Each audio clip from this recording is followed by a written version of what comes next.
querido Anderson!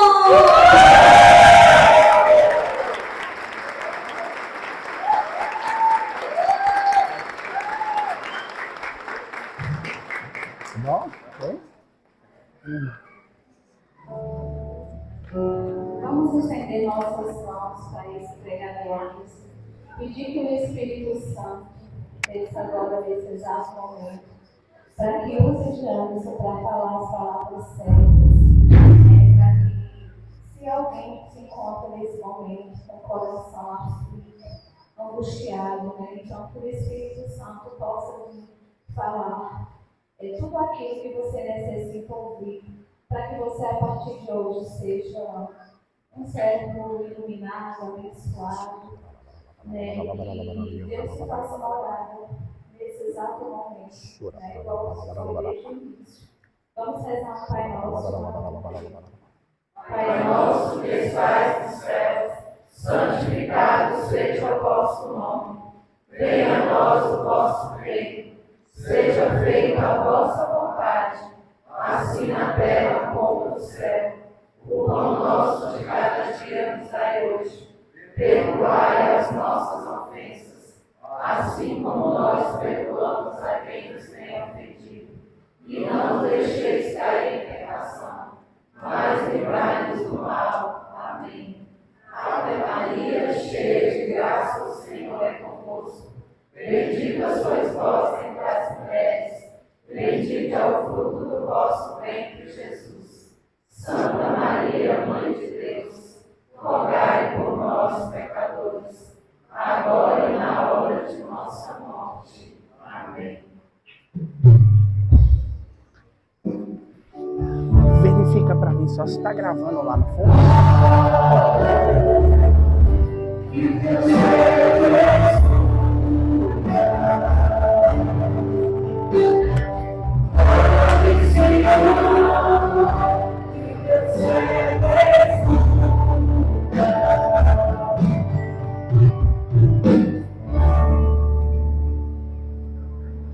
Louvado seja nosso Senhor Jesus Cristo. Pode ser melhor, não pode? Louvado seja nosso Senhor Jesus Cristo. Para sempre seja louvado. Levanta sua mão direita bem alto. Repita comigo essa oração. Levanta-se Deus, intercedendo a bem-aventurada, sempre Virgem Maria, São Miguel Arcanjo, São Miguel Arcanjo, São Miguel Arcanjo, e todas as milícias celestes, que sejam dispersos os seus inimigos, e fujam de sua face todos os que vos odeiam. Em nome do Pai, do Filho e do Espírito Santo. Amém. Podem sentar, meus irmãos.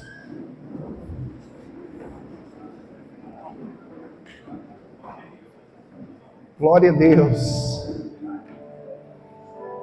Para quem não me conhece, me chamo Anderson, tenho 35 anos, sou casado com a mulher maravilhosa que está ali atrás, a Daniela, sou pai de 5 filhos, um está no céu, conosco temos a Gabriela, o João Rafael, a Maria Heloísa e o Josué. Sou fundador da Associação Católica Minha Vida é uma Missão, e quando você quer descobrir qual é o carisma de uma comunidade ainda que nascente como a nossa, basta você olhar para os fundadores, porque o carisma é impresso na vida deles. E a minha vida, a nossa vida é uma missão, esse é o nosso carisma, alicerçado em Lucas, no capítulo 1, versículo 17, irás à frente com a força e o poder de Elias, para reconduzir o coração dos pais aos filhos, voltada para a família, para trazer os rebeldes à sabedoria dos justos, aqueles que vivem no pecado, aqueles que vivem como dependentes químicos, porque um dia eu fui um dependente químico. E finaliza o versículo e diz assim: preparar para o Senhor um povo bem disposto. Esse é o nosso carisma. A minha vida é uma missão. E ela não é só uma missão quando eu estou com o microfone na mão. Porque às vezes a pessoa acha que ela só sai em missão quando ela veste a camiseta do Ágape, quando ela vem para o retiro, quando ela está no encontro, quando ela está no evento, quando ela está na região ou na dependência dentro do templo ou na igreja.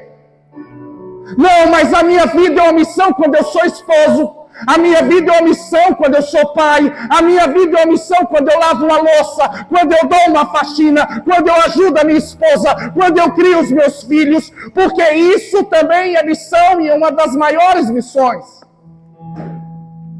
Graças a Deus o Senhor tem me levado a muitos lugares. Ontem eu estava em missão em São Luís do Norte.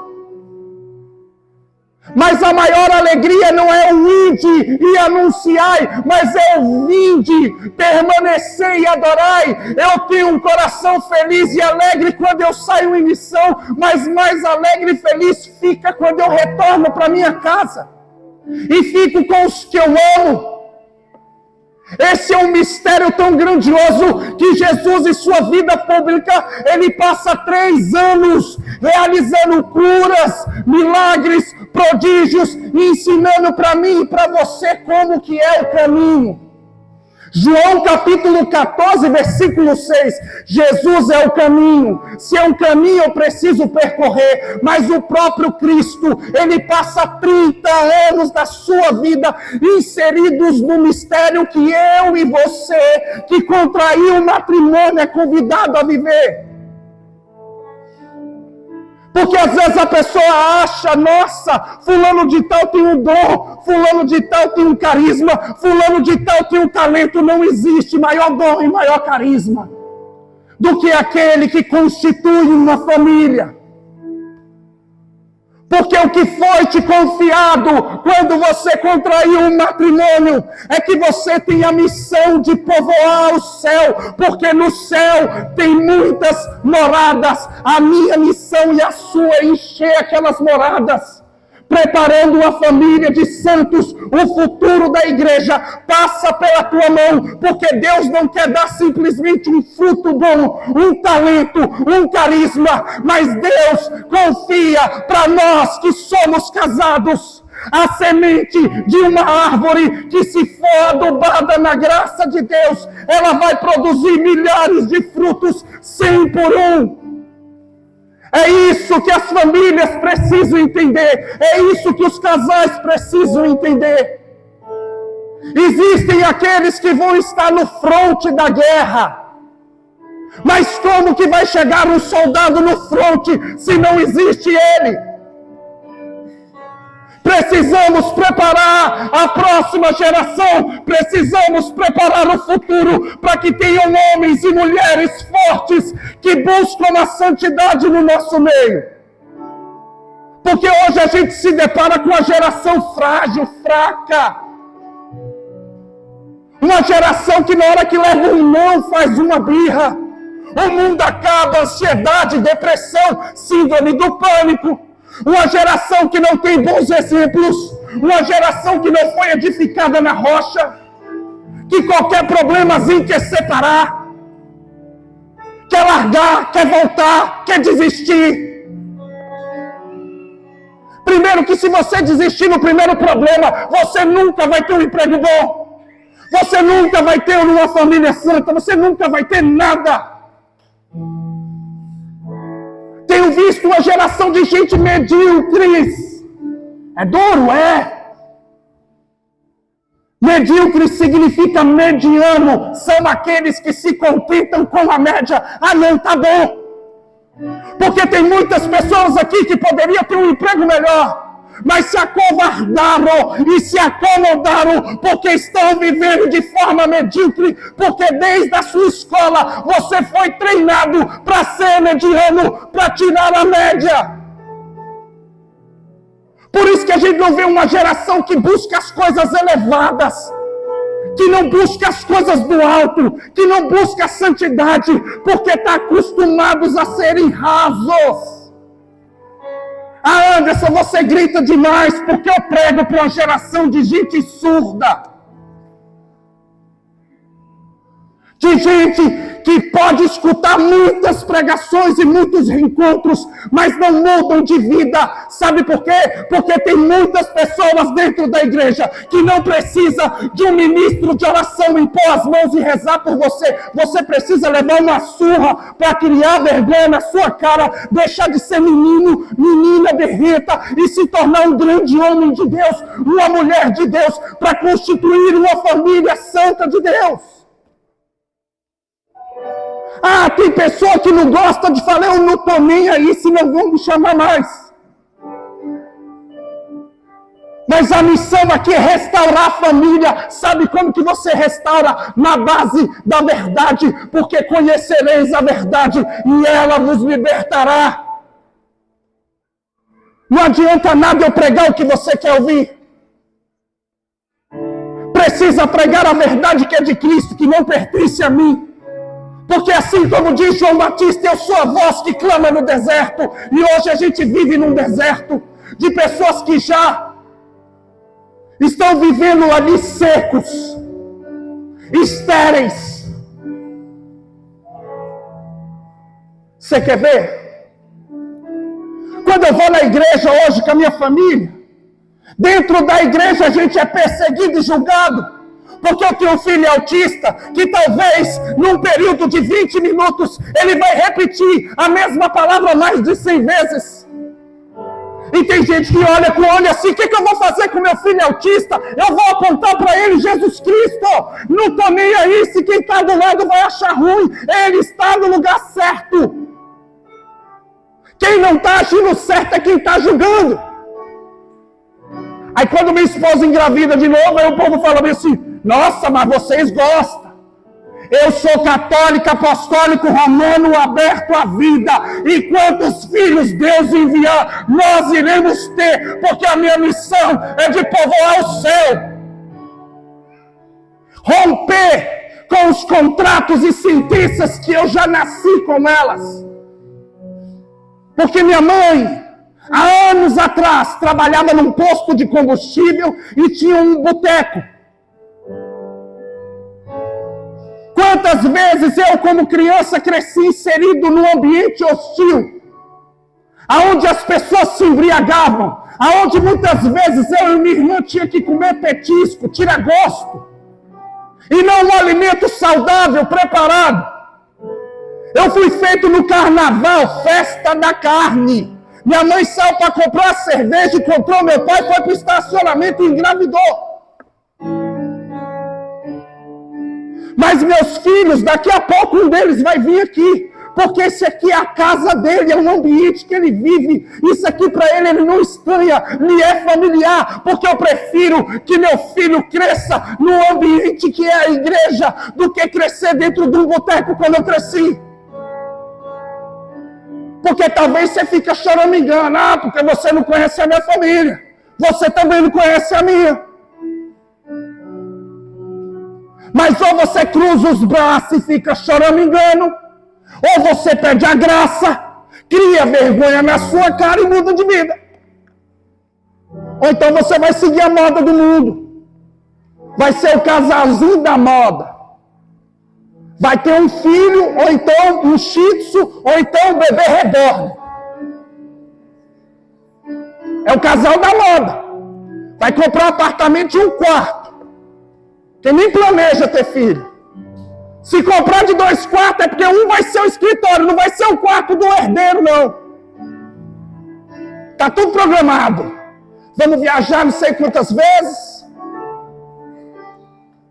Estou falando que tem gente que precisa levar uma surra. Viva igual o casal do mundo. Quando você morrer, vai você de mão dada sentar num tobogã e ir para o quinto dos infernos. É isso. Não tem outra opção. Porque tem gente que já está de sunguinha no tobogã. De biquininho, marquinha feita. Indo para onde? Quer ir para o céu, santidade. O tema que pediram para preparar é uma síntese desse encontro. Que síntese? Aonde vamos trabalhar? Amor incondicional, partilha, unidade, obediência e fidelidade. Eu falei, Senhor, são muitas coisas para trabalhar, talvez dava para pregar o retiro todo. E aí eu sentei para poder preparar, pedir a presença do Espírito Santo. Mas Deus é incrível, Ele fala comigo quando eu estou tomando banho, quando eu estou dirigindo, quando eu estou lavando a louça. E aí meio que eu estava empacado na preparação, eu falei, mas Deus, e agora? Fui tomar banho. Quando eu tomo banho, Deus fala. Mas sabe por que eu consigo identificar a voz de Deus? Porque eu sou melhor que vocês? Nunca! Talvez eu sou o pior, por isso que eu preciso rezar mais. Porque o Anderson sem a graça é uma desgraça. Era aquele que fazia loucura nessa cidade. Era aquele que tinha sentença de morte, drogado, chamado de vagabundo, com sentença de morte. Mas o Anderson com a graça é uma nova criatura, é um homem de Deus, é um pai honrado, é um esposo. E aí Deus falava comigo. Eu falava, Senhor, vou começar a introdução dessa síntese, utilizando Naamã, porque foi Naamã que Deus colocou no coração. Talvez você não conheça Naamã, porque você passa maratonando séries, filmes, mas você não maratona os seriados que tem aqui, as histórias que tem aqui, as verdades que tem aqui. Naamã era um general que estava com lepra. Era um homem que estava com uma doença, que se sentia envergonhado, mesmo numa alta hierarquia, mesmo tendo autoridade, mesmo tendo posto. Mas ele tinha lepra. E sabe como que começa a cura de Naamã? Sabe como que começa? Começa pela obediência. Calma, você vai entender. A palavra obediência do latim, obdere, significa escutar com atenção. A palavra obediência significa escutar com atenção. Escutar com atenção porque você acredita naquele que está falando. Por isso que a obediência aumenta em nós a fé. Por isso que a fé vem pela pregação, ela entra no ouvido quando você escuta com atenção. Porque talvez você está cansado pensando na louça que você deixou em casa, pensando na roupa que você tem que preparar para ir trabalhar amanhã. Mas se você não escutar com atenção, acreditando em quem te fala, e o porquê fala, e de quem fala, não vem a fé, não aumenta a fé. Como que começa a cura de Naamã? Pela obediência. Por quê? Porque Naamã tinha uma serviçal, uma serva, uma escrava, que pertencia ao povo de Deus, mas estava trabalhando na casa de Naamã, e escutou que Naamã estava com lepra, porque imagine você um general, no alto posto e na hierarquia, a única coisa que ele não pode demonstrar diante do público é a sua fragilidade. Então imagino eu que Naamã escondia a sua lepra por cima de todas as suas capas, pompas e fardas. Mas na intimidade da sua casa, uma escrava, uma mulher simples, uma mulher que estava longe do seu povo, ouviu com atenção. E o que ela ouviu? Ela ouviu que aquele homem poderoso, mesmo tendo poder, mesmo tendo honra, mesmo tendo glória, mesmo tendo ali autoridade, aquele homem estava enfermo. Naquele momento ela tinha duas opções: se vingar. Claro, ela era escrava, ela poderia fofocar, ela poderia falar mal, ela poderia julgar, ela poderia expor, porque é isso que acontece dentro da igreja. Sabe por que isso aqui não está lotado? Sabe por que não está lotado? Porque aquelas pessoas que fizeram um retiro junto com vocês, quando cai no adultério, no lugar de você estender a mão, ir na casa daquela pessoa, rezar pelaquele casal, você aponta o seu dedão e começa a julgar. Quando você vê alguém que fez um encontro com você, que está enchendo a cara de cachaça, você começa a julgar. Quando você vê o casal e a família se destruindo, você começa a julgar. Porque se você estivesse lá, estendendo a mão e rezando por ele, talvez isso aqui era para estar bem mais lotado. Mas é mais fácil apontar, né? É porque a dificuldade ainda não bateu na tua casa. Ou já bateu e você finge que não bateu. Passa maquiagem, corta cabelo, compra uma roupa nova, sai para viajar, mete no cartão, dívida até o talo, nome lá no Serasa. Finge para todo mundo que teu matrimônio é mil maravilhas, mas não é, tu sabe que não tá. Sabe que o buraco está bem mais embaixo. É isso que acontece. Então ela teve duas opções. A de fofocar, de julgar, de apontar, de condenar, de expor. Imagine ela sendo escrava, ia fazer decair o general que escravizou ela. Talvez ela poderia achar que era justo ela fazer aquilo com o homem que escravizou ela, que escravizou o povo dela, que estava perseguindo e matando o povo dela. Mas ela fez diferente. Aquela mulher falou assim, ó, eu escutei aqui que Naamã está com lepra, mas aqui na cidade tem um profeta. Era o profeta Eliseu. Por que não manda ele ir ao encontro do profeta? Por que no lugar de apontar o erro dos outros, você não pega a mão da pessoa e leva ela para o retiro, para o encontro? Por que no lugar de mandar um WhatsApp, você não fez uma ligação, você bateu no portão dela e falou, bora? Sabe por quê? Porque no combate, meus irmãos, no combate, mais importante do que vencer o combate é saber quem está lutando do nosso lado. Porque se algum dia eu cair, eu quero ter irmãos aptos o suficiente para me colocar numa maca, subir num telhado e me descer diante de Jesus, como está escrito no Evangelho. E não um traíra sem vergonha que fala mal de mim dentro e fora da igreja, que tem inveja quando minha esposa engravida, que tem inveja quando a gente realiza uma conquista. Ou você acha que está todo mundo aqui, que todo mundo se ama incondicionalmente? Se as máscaras não caírem, irmão, se a gente não reconhecer a podridão que a gente é sem Jesus, e pedir para a gente sair daqui cheio, você vai continuar com a sua cara de pau, com a camisa bonita do Ágape, inabalável, por dentro sepulcro caiado.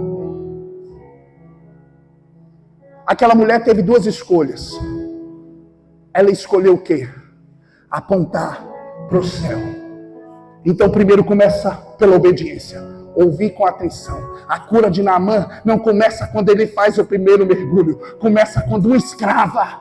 Eu acho bonito Neemias. Porque Neemias realiza uma reconstrução completa. Junto com Esdras, que faz uma reconstrução a nível espiritual. Os dois para os judeus é equiparado a Moisés. Antes eu não sei que Neemias, claro. Mas você sabe quem está em primeiro? No futebol? Você sabe quem ganhou uma taça? Semana passada e atrasada? Você sabe. Mas Neemias você não conhece. Vou falar para você, Neemias era copeiro do rei. Era copeiro do rei. Porque às vezes a gente acha que a gente só vai ser importante se eu tiver no posto, no cargo, no título, no concurso.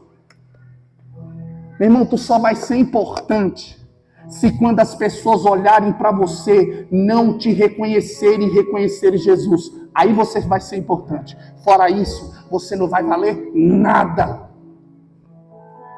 Porque não é seu posto, seu título. Não é tua farda. Não. Não. É Jesus. Pergunta aí pro teu cônjuge. Já chegou aí? Fala para ele assim, para ela. Se não chegou, vai chegar. Tá chegando. Glória. Passando da obediência. Mas a gente também pode falar da partilha. Porque aquela mulher conhecia o profeta, e o profeta é boca de Deus aqui na terra. Eu não sou palestrante, eu não sou pregador, eu sou um missionário, profeta da parte do Senhor. E nas redes sociais estão banalizando o que é um profeta. Sabe o que é um profeta? Ele vem trazer uma mensagem da parte de Deus. Isso é o profetismo. Não é para você arrepiar. Não é para você sentir uma leveza, é para você mudar de vida. E não é fácil trazer uma mensagem de conversão. Porque talvez se fosse o batismo, a efusão, talvez se fosse ali os dons, os talentos, os carismas, talvez atraia mais. Mas quando toca na ferida para falar assim, ou tu cria vergonha, ou tu continua com a cara de batata, aí você tem que se decidir. Ou cara de batata, ou conversão. Lucas capítulo 3, versículo 8. Fazer depois uma conversão verdadeiramente frutuosa, e não fiqueis aí a dizer que somos filhos de Abraão, porque Deus pode tirar até dessas pedras filhos de Abraão, porque Deus pegou uma pedra desse tamanho para poder anunciar a palavra para você. Poderíamos falar da partilha. Aquela mulher partilhou e falou assim: aqui tem um profeta, aqui tem uma mensagem.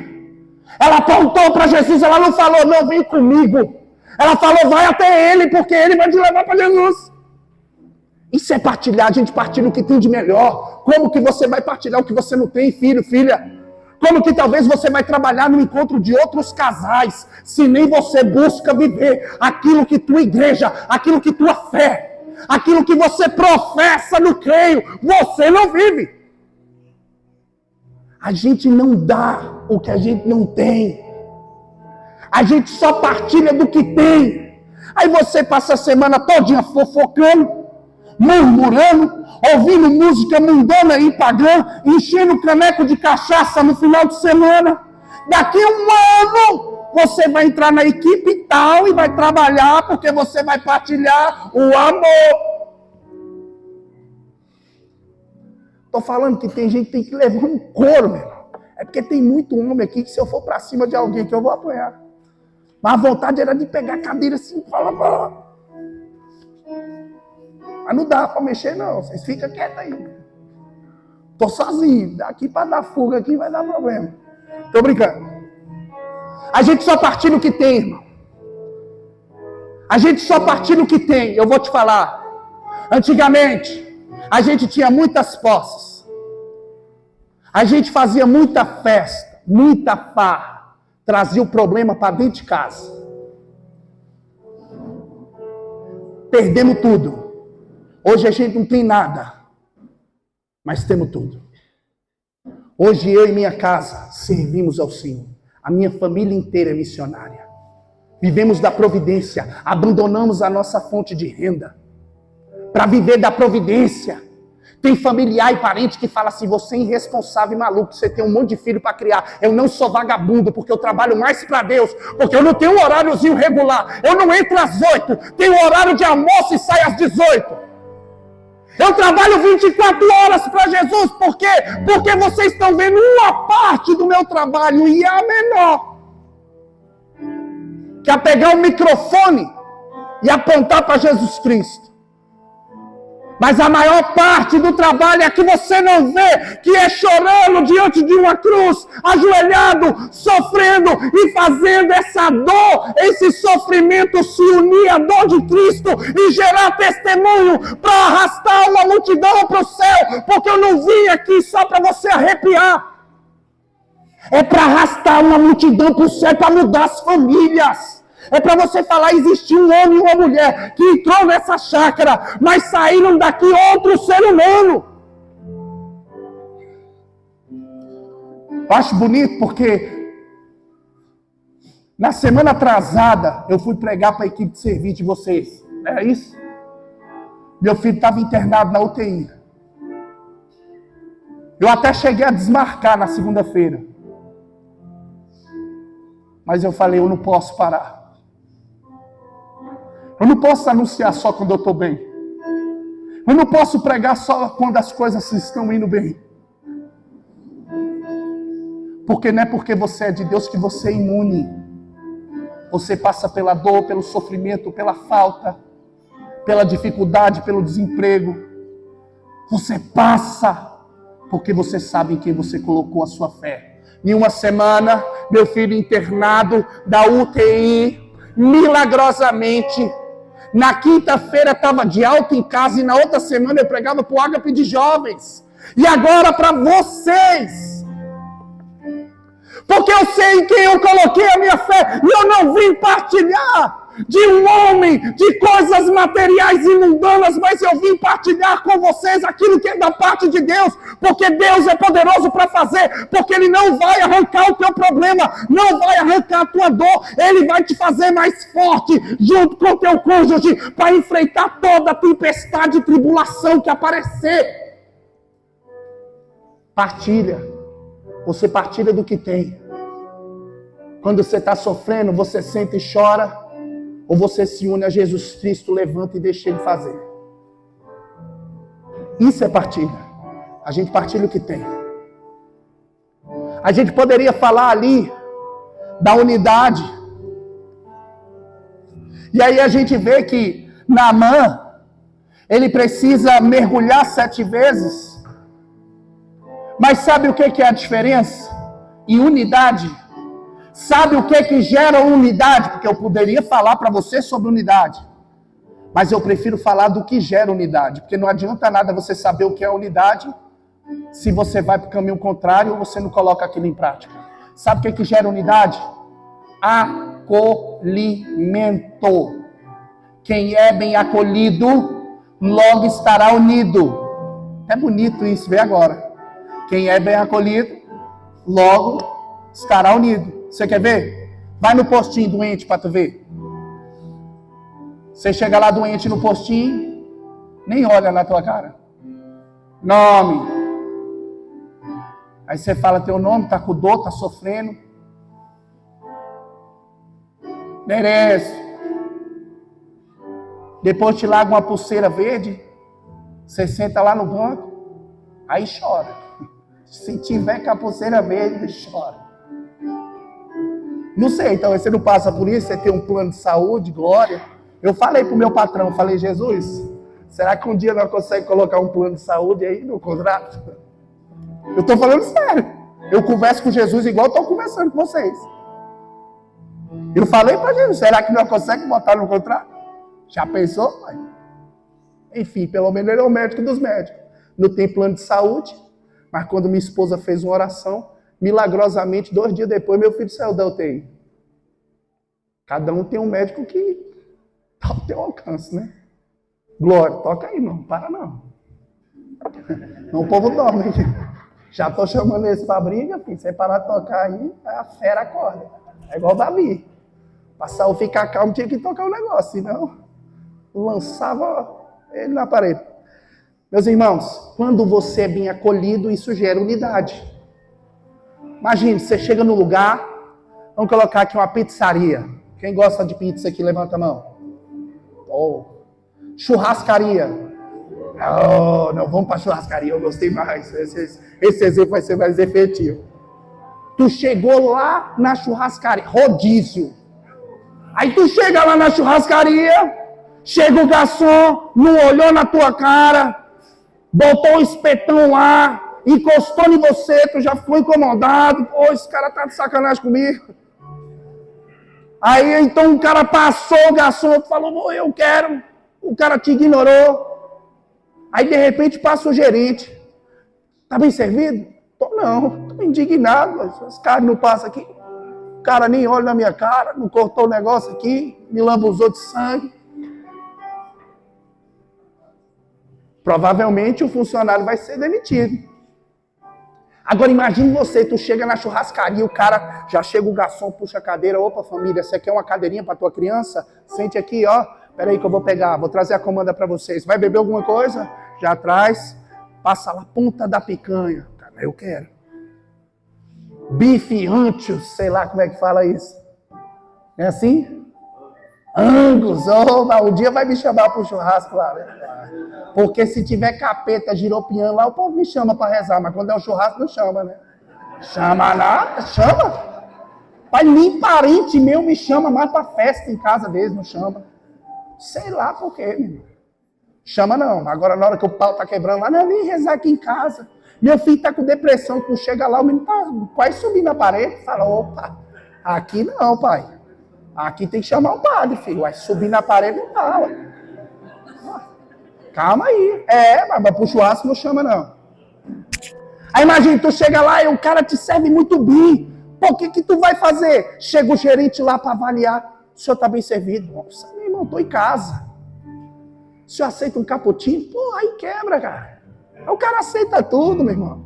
Aí vem a conta, 400 e tanto, meu Deus do céu. Vai passar no cartão parcelado, vai na churrascaria daqui 2 anos só. Mas o cara volta. Daqui 2 anos, ele junta um punhadinho, mas quando ele tiver, ele vai voltar. Porque o cara foi tratado igual um rei. Acolhimento gera unidade. Vocês vão trabalhar nos próximos encontros. Mas se vocês ficar enfurnado num monte de panelinha. Eu só fico na equipe da fulaninha. Eu só fico na equipe do fulaninho. Faz um monte de panelinha. Seu bando de sem vergonha, vocês não vão acolher quem está chegando. Porque quando a pessoa chegar, ela vai esbarrar com a panelinha. Só que ela não faz parte da panelinha. Sabe o que acontece? Se aquela pessoa perseverar e no futuro ela se tornar coordenador, coordenadora geral, tem uma divisão naquele movimento, porque ela nunca vai esquecer as pessoas que deram as costas e rejeitaram por conta de fofoca e panelinha. Tá dando para entender? Então pergunta, já chegou aí? Chegou, porque minha orelha esquentou aqui. Você deve estar puto comigo aí sentado. Tô nem aí para você ter uma água aqui, glória.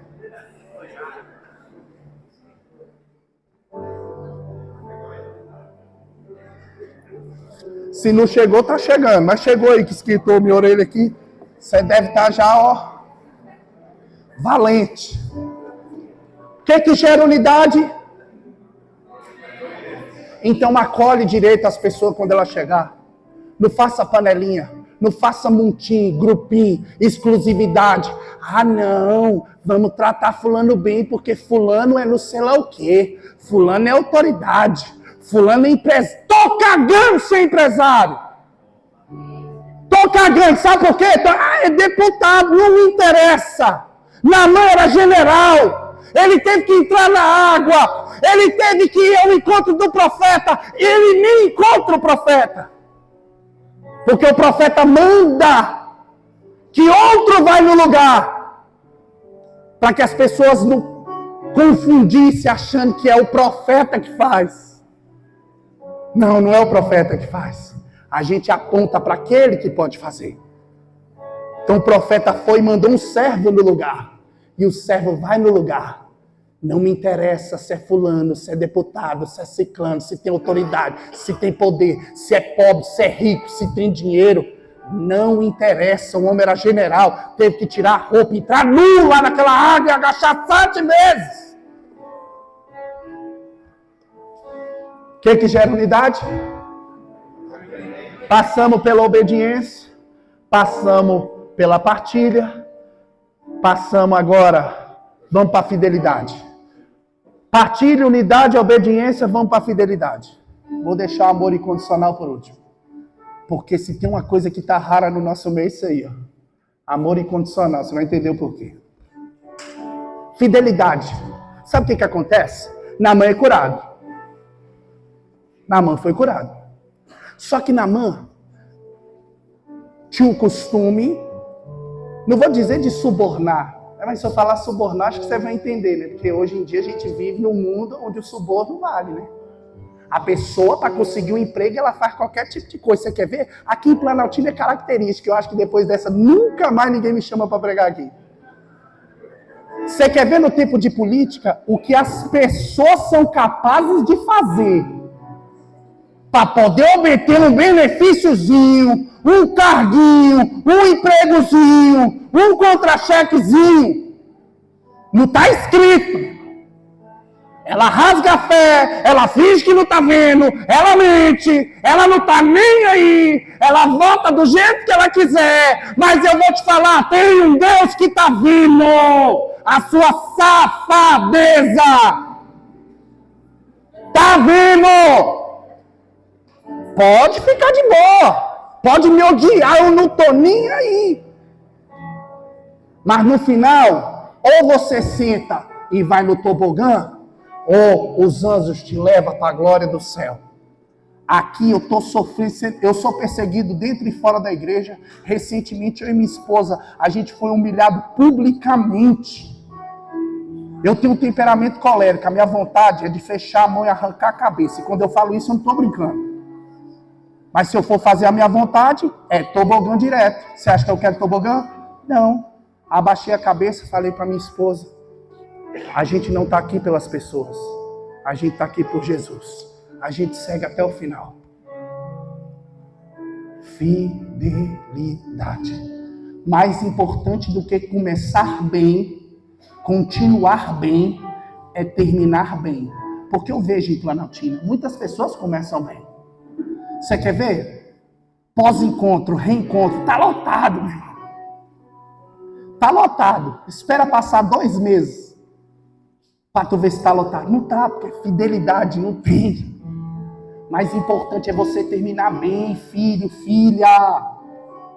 Você pode começar bem, aí o casal compra 2 camisetas ali na lojinha, tá acabando, você vai comprar, depois você terminar, você gasta dinheiro com bet, com jogo, com aposta, com sei lá o quê, com caixa de cerveja, com uísque, que você tem cara de que tem um monte de dinheiro no bolso, mas não ajuda o missionário, não. Aí anda o casal de mão dada com blusa da igreja, lindo. Passa 2 meses para tu ver, sem fidelidade, o que acontece? Nem a mão mais quer pegar. Anda um na frente e outro atrás. É ou não é? Mais importante do que começar bem, continuar bem, é terminar bem. Ou tem fidelidade ou está fadado ao fracasso. E aí sabe o que acontece? Naamã tinha um costume do suborno, do agradado, dar o agrado, né? Do fazer-me rir, né? E aí ele chega com as carruagens para poder presentear o profeta. Só que não foi o profeta que fez, ele apontou para aquele que pode. Só que o servo se corrompe e vai lá e tenta pegar para si. Quando falta fidelidade, falta tudo. Não adianta, irmão. Obter algum tipo de benefício de forma ilícita vai te levar para o quinto dos infernos. E se você já obteve algo assim, você hoje, mais do que nunca, é convidado a, no primeiro momento que você puder, a fazer uma confissão verdadeira e sincera, a descer do salto, a tirar a tua máscara, a arrancar sua farda de general, de bonzão, de boa zona, de poderoso e de poderosa, e se humilhar diante de um sacerdote e se confessar verdadeiramente. Ah, o que o padre vai pensar de mim? Tô nem aí. Porque o padre vai pensar de mim? Porque eu quero é o céu. Santa Teresinha do Menino Jesus, padroeira da nossa missão e de todas as missões. Ela dizia assim, eu sou o que Deus pensa de mim. Então para de se preocupar com a sua autoimagem. Sai do salto da vaidade, do orgulho. Veste o calçado da humildade, da obediência e da fidelidade. Se você obteve qualquer tipo de coisa de forma ilícita, se arrependa e peça perdão enquanto ainda há tempo. Se não, prepara o teu biquíni e a tua sunguinha e desça no tobogã, porque no quinto dos infernos tem resenha com churrasco todos os dias, eternamente. O único problema é que você é a carne que vai ser queimada. E aí você escolhe. Eu prefiro pescar com São Pedro, bater um papo com São Padre Pio, comer um pudim com Nossa Senhora. As pessoas falam, meu céu, não tem pudim. Já foi lá?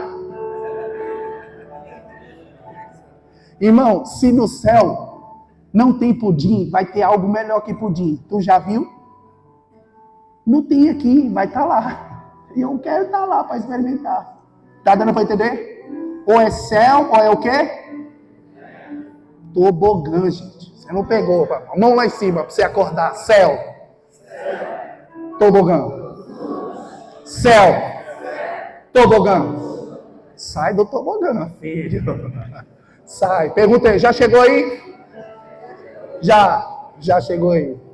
Falamos sobre obediência, falamos sobre unidade, falamos sobre partilha, falamos sobre fidelidade. Não se corrompa por coisa nenhuma. Nada vale a tua paz. Escreve isso no teu coração. Nada vale a paz do teu lar, a paz do teu matrimônio, a paz da tua casa. Nada. Para você sem vergonha que enche a tua cara e está brigando com a tua esposa, eu te pergunto, a bebida vale mais que a paz dentro do teu lar? Tá vendo que tem gente que não precisa de oração? Não precisa criar vergonha na cara. O que vale mais? Vale mais sentar com a cambada de sem vergonha num boteco e pedir uma poção, porque às vezes é a vontade que eu tenho. Quando o matrimônio está desandando, a minha vontade é de chegar e falar assim, não, faz o seguinte, vai lá para um botequinho, senta, pede uma poção, chama uma cambada de vagabundo, enche o caneco, que isso vai restaurar o teu matrimônio. Não, eu não posso fazer isso. Não pode fazer isso para restaurar, mas você fez isso para destruir, né? Tá vendo como é as coisas, irmão? A verdade, ela liberta. Pronto, acabou. A verdade, tu quer ver a verdade liberta? Eu acho que com essa é a topo do bolo. Agora não vem mais mesmo. Falou da política, agora vai tocar na ferida de vez. Vamos arrebentar com tudo agora. Quando você está embriagado, você está fora de si, sim ou não? Sim. Sem vergonha. Eu quero ouvir a resposta daqui. Quando você está embriagado, drogado, sei lá o que tu faz, você está fora de si, sim ou não? Sim. Quem está lá? Não responda, não faça isso, não. Quem está lá? Escolha, filho, o que tu quer? Céu? Qual a outra opção? Pegou, já pegou. Quando você está embriagado, mas fulano bebe, porque Jesus bebia. Eu acho engraçado quando eu escuto. Então morre então crucificado e ressuscita no terceiro dia, Jesus. Não é Jesus, tu não é. Mas tu precisa ser igual a ele, cristão. Lindo, né, a palavra? O que você é? Cristão? Não, ser um sem vergonha. É porque não tem palavra para a pessoa, não tem a cara de pau de falar assim, eu sou sem vergonha. Não, ela fala, eu sou cristão. Cristão é imitador de Cristo. Tá dando para entender, sim ou não? Efésios capítulo 5, versículo 18 diz assim, não vos embriagueis do vinho doce, fonte de devassidão, mas enchei-vos do Espírito Santo. Antes eu não posso tomar nem um vinhozinho. Pode, um vinhozinho você pode. Você vai dirigir? Então não toma. Qual é a motivação? Porque você está triste? Não toma. É porque a motivação vai fazer efeito.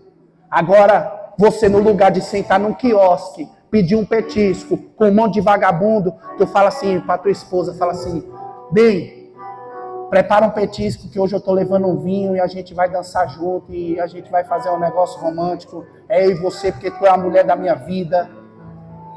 Aí tu pode tomar um vinho. Minha mulher até passou ali atrás, agora se eu não comprar um vinho para ela, eu nem tô no sal. Passou de novo, eu tô no sal. Vai ganhar um ataque, eu vou comprar um vinho sem álcool. Uma vez lá no Paraná, eu fui numa vinícola e lá tinha um vinho sem álcool que eu trouxe. Eu não tomo álcool, literalmente, porque um dia o álcool fez muito mal para mim, porque junto com o álcool veio o cigarro, junto com o cigarro, tem gente aí que fuma, eu sei que fuma, eu sinto o cheiro daqui. Não se envergonha, meu irmão. Quantas vezes eu chorei fumando, mas Deus arrancou o cigarro da minha vida, em nome de Jesus. Mas você está disposto a abrir mão de tudo por amor a Ele? Se você não tiver, irmão, continua chorando com o teu cigarro na mão. Nem quero ver como é que está o teu pulmão. Até rimou, né? Vamos seguir. A gente falou sobre partilha, unidade, obediência, fidelidade. A gente vai chegar no amor condicional. Já levantaram uma placa para mim, ainda quero rezar. Estou nem aí se você está cansado, se tem mosquitinho, você vai trabalhar amanhã. Eu trabalho todo dia. Hoje era minha folga. A tua, a minha não tem. A minha folga, uma vez eu falei para Jesus que eu estava tão cansado. Sabe o que aconteceu? Morreu uma pessoa e eu tive que levar o pessoal para o cemitério. Jesus virou para mim e falou assim, quer descanso? Falei, dá para esperar um pouquinho. Dá para esperar um pouquinho. Tá dando para entender? Vai que eu não estou aí à beira de ir para o céu. E estou descendo, correndo na fila do tobogã ainda. Espera um pouquinho. Descanso, meu irmão. Pelo menos para mim é só lá. Então você está cansado? Eu também estou. Ontem eu dirigi 600 quilômetros. 5 horas para ir. Pregação e condução. 5 horas para voltar.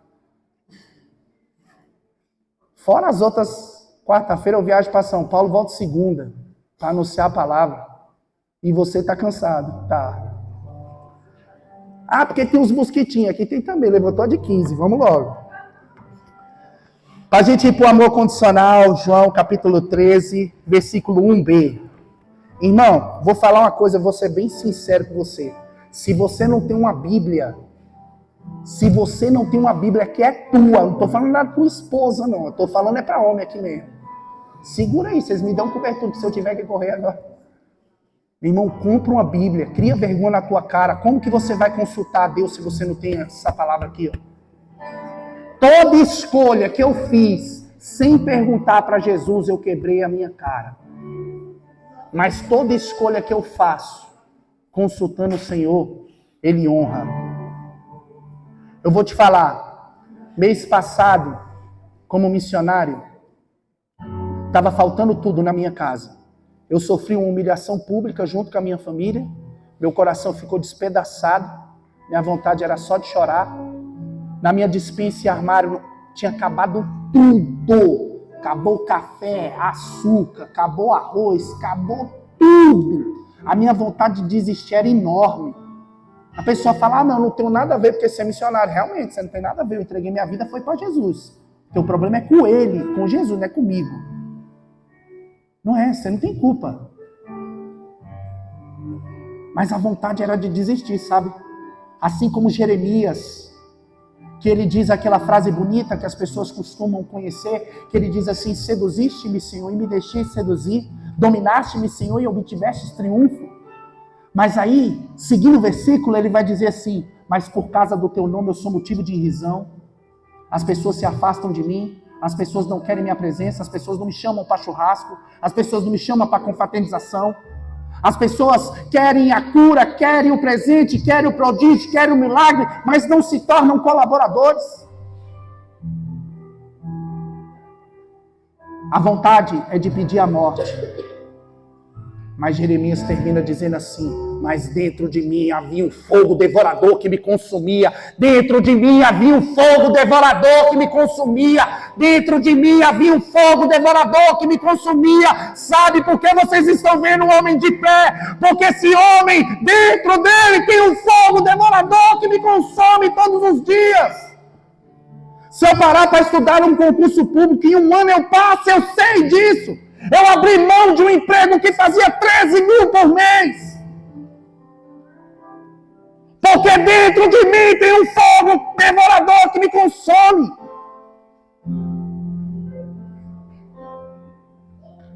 No dia que você entender isso, a sua vida muda. Homem de Deus, se você quer ser de Deus, e você não tem a palavra de Deus, você não precisa de nenhuma Ave Maria. Você precisa pegar. Não vou falar. Precisa levar uma surra. Porque o homem, ele recebeu o cajado para conduzir um rebanho. Como que ele vai conduzir cego? Ele vai seguir a moda? João, capítulo 1, diz assim, antes era o verbo era Deus, o verbo estava junto de Deus, e o verbo se fez carne, mas na frente diz assim, ele veio para o mundo, mas o mundo não o reconheceu, o mundo não reconhece a Deus. Como que você vai seguir a moda do mundo, se o mundo não reconhece a Deus, e você se diz um homem de Deus? Seguindo a moda do mundo? Segue a moda do mundo para tu ver. A moda do mundo tá legal. Sunguinho, biquíni de tigrinho, tudo descendo no tobogã. Resenha eternamente no quinto dos infernos. Churrasquinho rolando e todo mundo entrando no espeto. É isso. Essa é a moda do mundo. Ainda vai jogar um uísque assim, ó, na carne. para baixar um pouco o fogo, para queimar a gordura que se acumulou aqui. Acumulou ou não acumulou? Eu estou acumulando. Vamos lá. João capítulo 13. Quem não tem Bíblia, compra. Compra.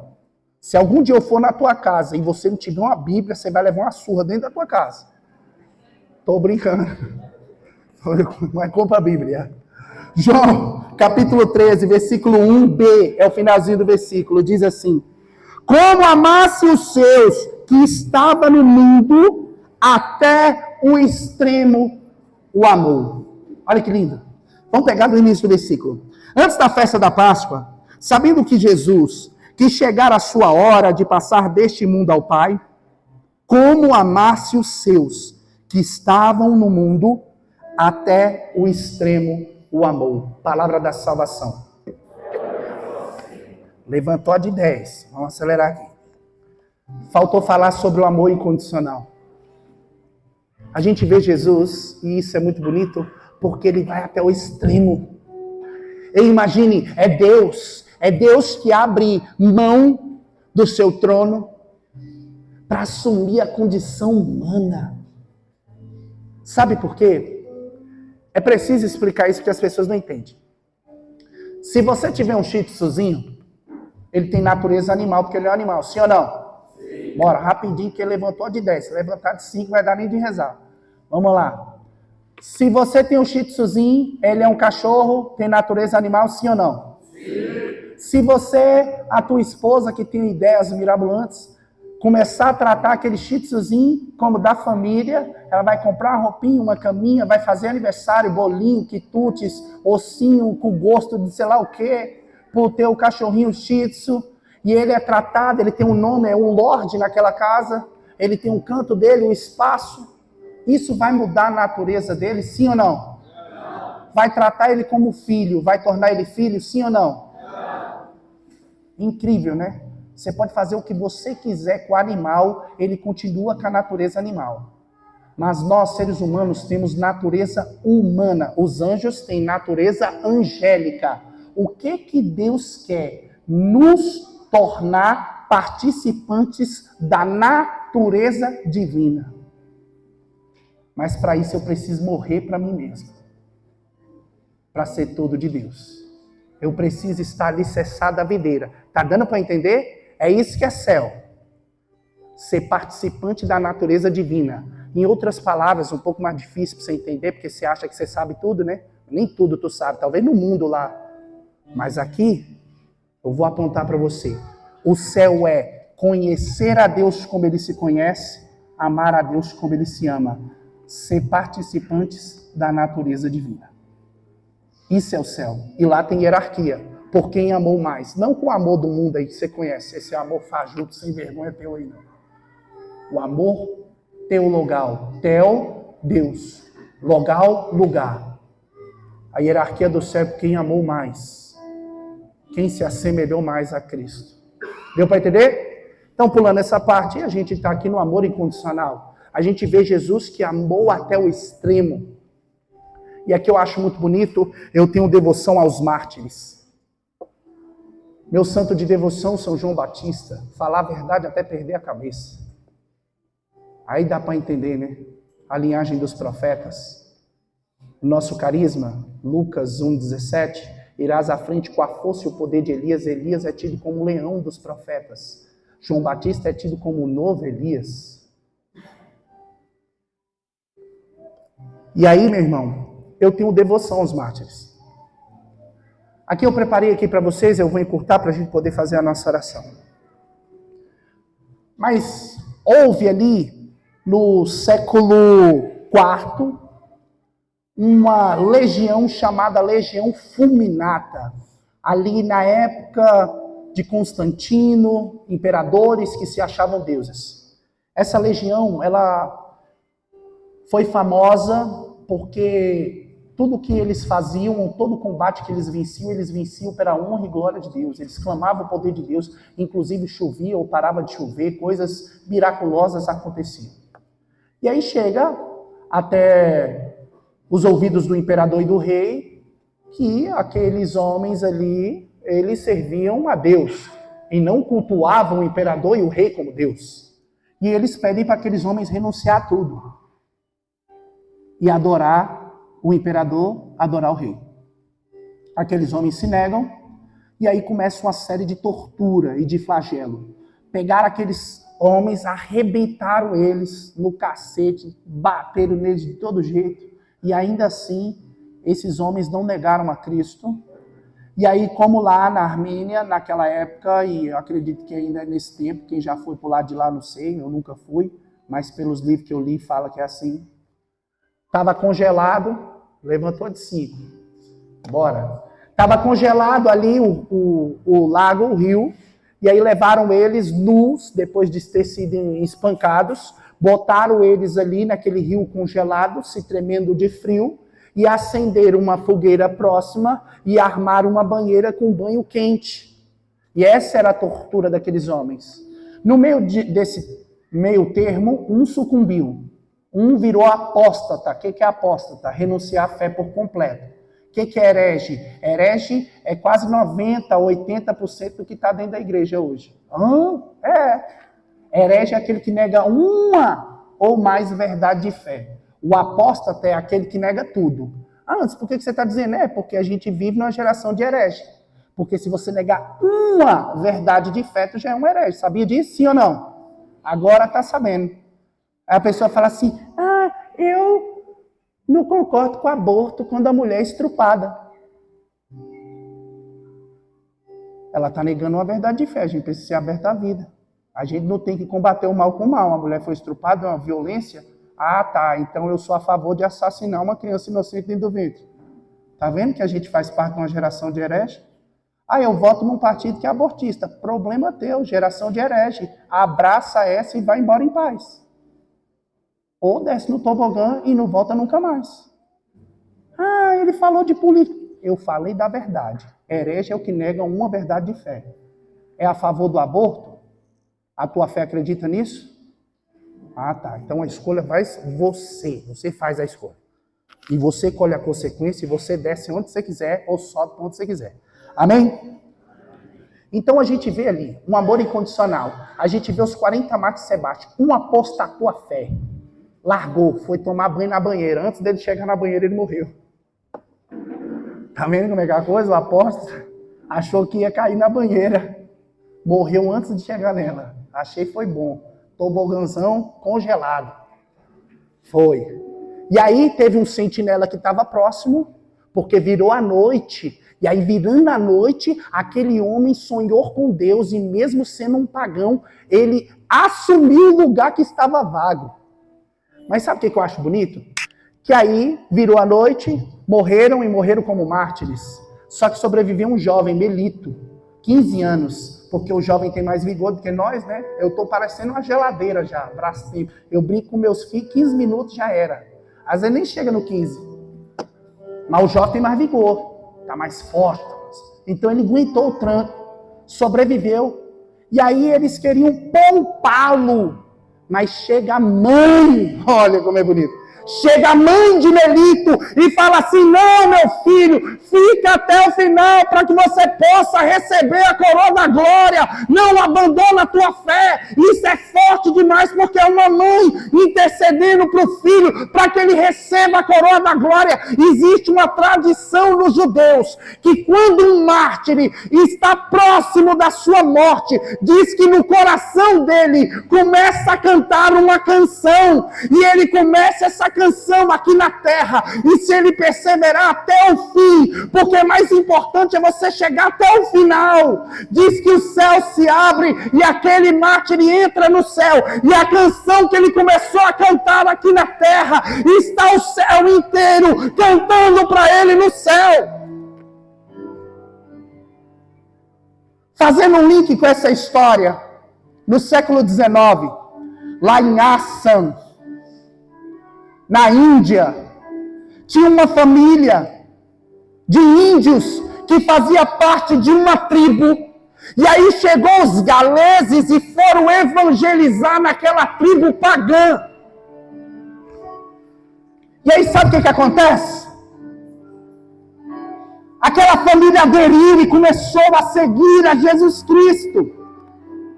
Mas sabe o que acontece? O chefe, o cacique da tribo descobriu, e ele juntou aquela família inteira, e eles falou: se você não negar esse Jesus Cristo, esse Cristo, a gente vai matar você e toda a sua família. E diz que o chefe daquela casa falou assim, ele falou inglês, eu não falo inglês, mas ele disse assim: estou seguindo a Jesus Cristo, para trás não volto, não volto não. Foi ele e a família dele toda imolada. Essa frase virou canções, os evangélicos cantam, mas ela é muito bonita. Segura, ela diz bem assim: estou seguindo a Jesus Cristo, para trás não volto. Não volto, não. A canção. Estou seguindo a Jesus Cristo, para trás não volto, não volto, não. Irmão, isso é muito forte. Eu vou dizer para você que há um ano atrás,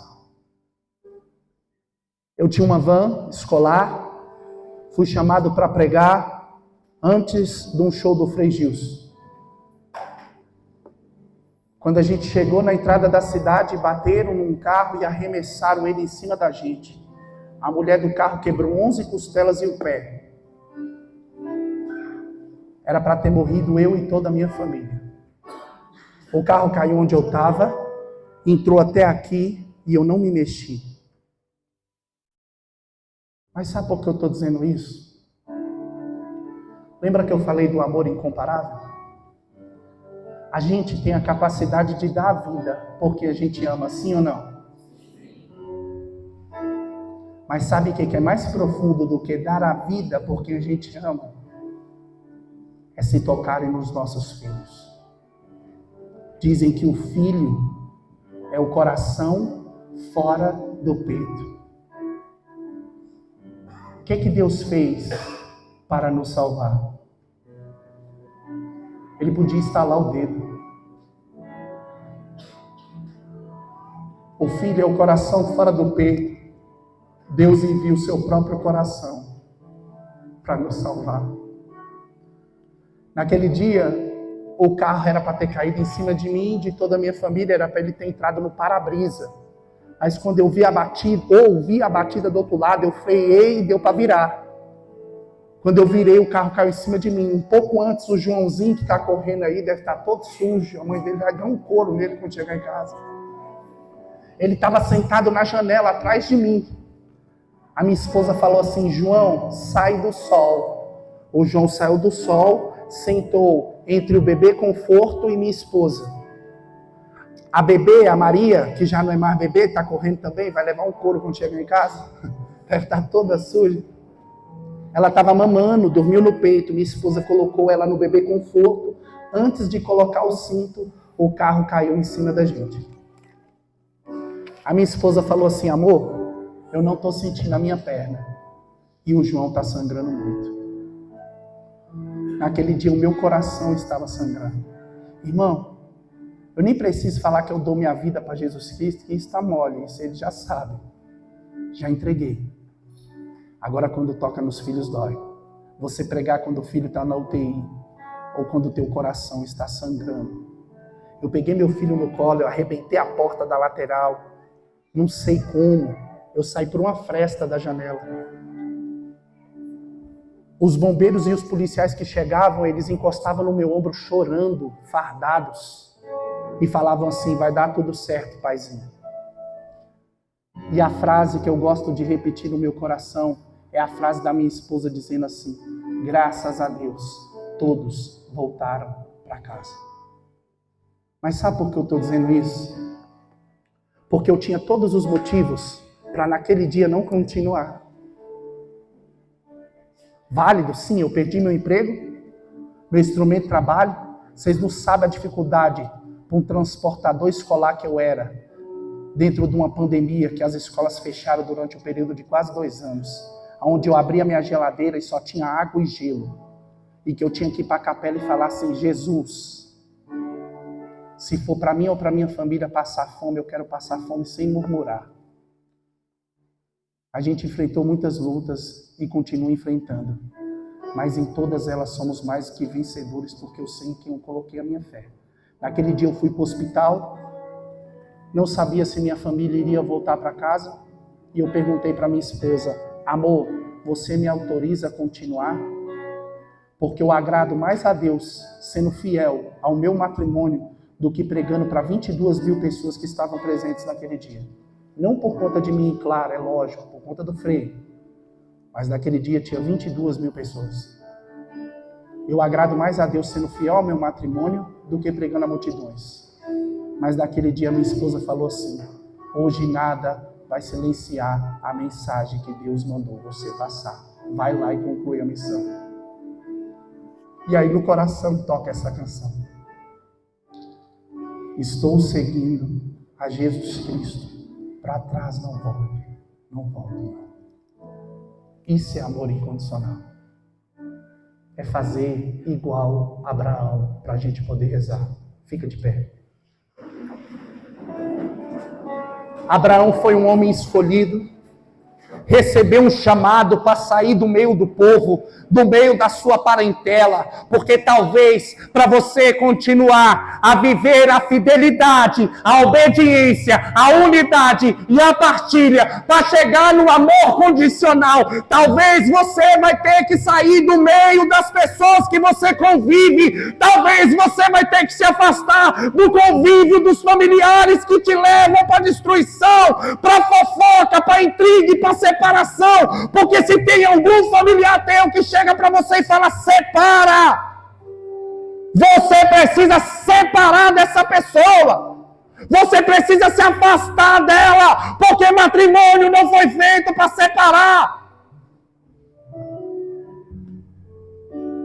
Como Abraão foi chamado a sair do meio de sua parentela, do meio do seu conforto, aí para uma terra que ele não conhecia. Hoje a gente mora em Planaltina do Goiás, aonde o demônio tentou me matar mais de uma vez lá, para a gente proclamar a vida. Porque essa é a dinâmica de Deus. Não é a gente correr do problema, é a gente mostrar quem é a força que nos sustenta. Abraão foi chamado para sair do meio da sua parentela, do teu povo. Talvez você tenha que sair de grupo de WhatsApp que te faz pecar, que tem um monte de sem vergonha que posta porcaria lá. Porque se você está num grupo onde as pessoas falam palavrão ou posta mulher lá, saia desse grupo sem vergonha, ou então saia do ágape, que você não merece vestir essa camiseta. Aí diz que Abraão saiu do meio da sua parentela. E aí vem uma promessa. Deus fala para ele: vem o chamado, sai do meio da tua parentela. Vem a promessa: eu te farei pai de uma multidão. Só que aí Abraão tinha que se deparar, porque ele olhava para dentro da sua tenda e viu uma mulher estéril. Viu uma mulher idosa. Ele olhava no espelho, talvez não tinha espelho naquela época, mas ele sabia que ele era um homem idoso. E Abraão tinha que dar um salto na fé, por quê? Porque tinha uma promessa: eu farei de ti pai de uma multidão. E não adianta fazer o que nós brasileiros costumamos fazer, que é dar um jeitinho brasileiro, que foi o que tentou fazer quando tem Ismael. Metade da guerra que acontece por lado de lá é por conta do jeitinho brasileiro. Tentar enganar, tentar ajudar Deus. E aí ele tinha que olhar para a dificuldade, olhar para a esterilidade e acreditar na promessa. Quantas vezes eu me deparo com isso? Eu vejo minhas contas, minhas dívidas, faltando as coisas dentro de casa e preciso acreditar na promessa, mas eu olho e não vejo as coisas dentro de casa. Mas aí Deus chamou, Deus prometeu e Deus vai cumprir. Abraão tem um filho, e aqui também é forte, porque diz que Abraão teve um filho, que é Isaac, só que Deus falou para ele na promessa que ele seria pai de uma multidão. Hoje, no nosso tempo, a gente sabe que Abraão é pai de uma multidão. Mas Abraão só vê Isaac. Ele passou a vida toda vendo só Isaac. Porque às vezes a gente quer o fruto, mas Deus dá a semente. Às vezes você está pedindo a cura de uma doença. Às vezes você está te pedindo um emprego. E Deus vai te dar uma gravidez. Porque Deus não quer simplesmente te dar um fruto. Ele quer te dar uma semente. Que vai gerar 100 por 1. Sabe o que é amor incondicional? A promessa se cumpre. Deus manda Isaac. Só que Abraão se apegou mais à promessa do que o autor da promessa. E aí Deus manda sacrificar. Porque toda vez que o meu coração ama as coisas e as pessoas, no lugar de amar a Deus, eu me torno um idólatra. E ele pede o sacrifício de Isaac. O que é o Isaac? Para você hoje. Porque isso é amor incondicional. É o coração fora do peito. O que você se apegou, filho, filha? Que tem te afastado de Deus? Que tem destruído o seu matrimônio? Qual é o Deus que você tem cultuado? É o celular? Que rouba o teu tempo com a tua esposa? Com teus filhos? Com o teu esposo? Com o teu marido? São os amigos, grupos? Qual é o Isaac? É o teu trabalho que te enche de dinheiro e desgraça a tua casa? Qual é o Isaac que você precisa sacrificar no dia de hoje? Quero te convidar a fechar os seus olhos. Só em ti minha alma achou, pois só em ti eu pude. Qual é o Isaac que você precisa sacrificar nesta noite? Qual é o Isaac que você precisa levar em cima do monte? Desprenda o teu coração do amor carnal. Desprenda o teu amor ao dinheiro. Desprenda o teu amor aos prazeres. Desprenda. Entregue para Deus um amor sem condições.